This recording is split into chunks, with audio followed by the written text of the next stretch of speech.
இன்றைக்கி நம்ம இந்த வெயிலுக்கு ஏற்றால ஒரு ஜூஸ் ஒன்று போட போகிறோங்க.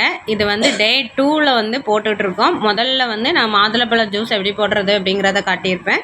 இப்போ வந்து தர்பூசணி வந்து எப்படி ஜூஸ் போடுறது அப்படிங்கிறத காட்ட போகிறோம். இது சில இடங்களில் தண்ணீர் பழம் அப்படின்னு சொல்லிட்டு கூட சொல்கிறாங்கங்க. இது வந்து எங்கள் ஏரியாவில் தர்பூசணி தான் சொல்லுவோம். இதை நல்லா கட் பண்ணிவிட்டு நல்லா விதைகளை வந்து நான் ரொம்ப நீக்க மாட்டேன், அதோடு வந்து சேர்த்து அடிச்சிருவேன். நல்லா வந்து பழம் இனிப்பாக இருந்தது, சூப்பராக இருந்தது. கட் பண்ணிவிட்டு மிக்ஸி ஜாரில் சேர்த்துட்டேங்க. தோலெல்லாம் வந்து நீக்கிட்டு அப்புறம் வந்து அந்த சதைப்பத்தை மட்டும் வந்து சேர்த்துட்டு கொஞ்சமாக வந்து தண்ணி விட்டுட்டு, ஏன்னா இது ஏற்கனவே தண்ணி பழம் அப்படிங்கிறனால ரொம்ப தண்ணி தேவைப்படாது. கொஞ்சமாக சுகர் மட்டும் சேர்த்துருக்குறேங்க, அதுவும் 1 ஸ்பூன் தான் சேர்த்துருக்குறேன். நல்லா சூப்பராக இருந்தது. எங்கள் வீட்டில் எல்லாருமே என்ஜாய் பண்ணி குடித்தாங்கங்க.